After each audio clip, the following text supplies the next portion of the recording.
My guest today does not need any introduction. She's a social media sensation dahil sa kanyang viral storytelling sa kanyang show Kapuso Mo Jessica Soho.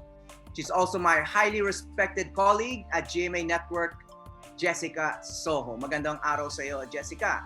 Magandang araw sa iyo, Howie. I just have a problem with a social media sensation because nothing could be farther from the truth. How are you and how has the pandemic changed the way you live? I'm good, Howie. Fortunately, for someone with very weak lungs, I'm doing pretty okay. I've had 2 bouts with pneumonia and very serious bouts with pneumonia. Kaya I need to be very careful. My doctors have advised me na dapat extra yung precautions na kailangan kong gawin for myself, knowing yung conditions ko. And I've been trying to distance myself, although there was this one instance that I had to go cover the floods in Cagayan and in Isabela. No? Wala akong choice, trabaho yun eh. Kailangan ng mga kababayan natin sa Cagayan and Isabela na mapakita yung kanilang conditions. This was in November. So, ang ginawa ko na lang, I took all the necessary precautions and observed all the protocols necessary when I was on shoot. Itong mga stories that I had to do face-to-face interviews like itong baby switching, kailangan ko magtrabaho. But most of the time, I've been, trying to take good care of my health. Ni-revive ko yung fascination ko with the French language. So I've been taking, Okay. because I took up French in college, 6 units lang naman. Kasi in UP, di ba, you take, the registration is a nightmare. So minsan, kunin mo na lang kung ano yung available elective. And so it happened that one summer, ang nakuha kong elective ay French. So I took 6 units of that. And then sabi ko, maybe it's time na I review my French lessons or try to, learn more.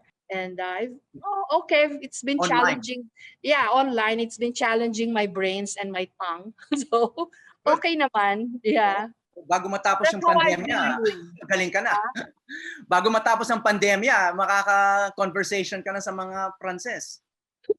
Konti. I want to ask you about today's media and your place in it, no? Kasi from being years of being a veteran TV broadcast journalist, yun ang primary image mo, no? Ngayong tinuturing ka ng social media star. Okay, I used the word sensation earlier. You pushed back on it, so obviously there's some reluctance on your part. But the fact is, Jessica, no, ang dami mong followers, and I think that's why people kind of use those words with you. It's not your fault, of course, no, and it probably was not your ambition to be. Pero yan na yung situation. It partly explains also the popularity of your show, no. I think I'm very fortunate, Howie, that the staff of KMJS is very young. They're mostly millennials. So I learn a lot from them, right? For the life of me, hindi ko alam yung mga K-pop na yan. Hindi ko alam kung sino si Psy. And then they were saying, Ma'am, sikat si Psy. And then he became a worldwide phenomenon. And then suddenly he's, the featured star in the US award ceremonies, Parang, and then, ano ba yung mga K-pop na yan, And then I got hooked watching Korean dramas. I was one of the early adapters to Korea. Tama ba yun? Is that what you call? Yeah, one of the early fans of Korean dramas in the Philippines. Kasi early on, we were stalking some Korean stars in Seoul, no? We interviewed Song Hye Kyo and Rain. And then I got hooked kasi ang galing pala ng mga Korean magkwento. I didn't know.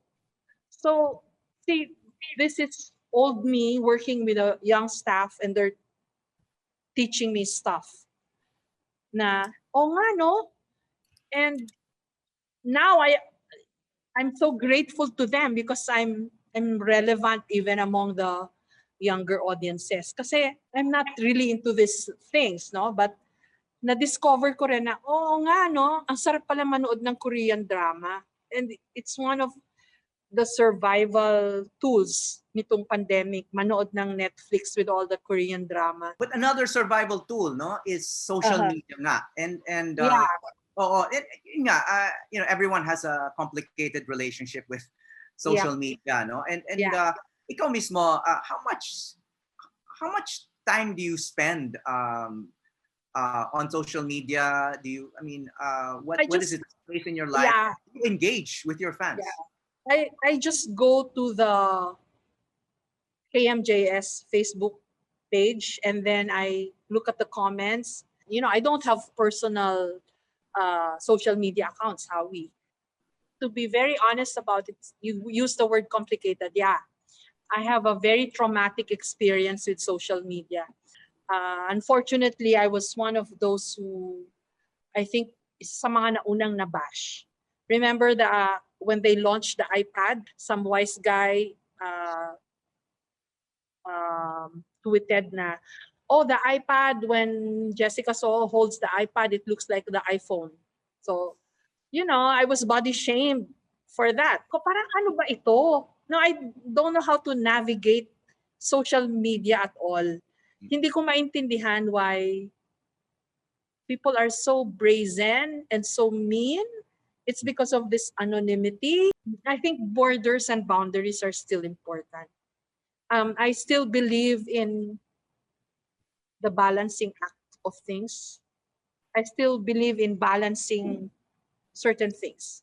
Parang mas mahirap siyang gawin, but I think we always need to find the middle ground in a lot of things. What are you proudest of in your career? I'm proudest of the fact that I was able to help my family and I was able to pave the way for maybe a generation of news reporters and producers who are now doing good in their own respective fields, or maybe, elsewhere, but still because of the foundation that I helped build for them, that they're doing okay. That's what I'm most proud of. And I think that's what really matters. The story matters, but in the end, it's still about people. Do you have any regrets? I wish I would tell my 20-year-old self na relax. It's not so bad, because I was really the serious kind of student. I mean, kahit ngayon, I'm still the taskmaster. I just really want to get things done. I'm still the destination kind of person. I wish I was more the journey kind of person. I enjoy the journey, chill lang, relax. I wish I was less intense because that's my problem. I can't sleep the night before I have to go somewhere or because there's something big happening tomorrow. Hindi na ako matulog. Yeah, I wish I was more chill and more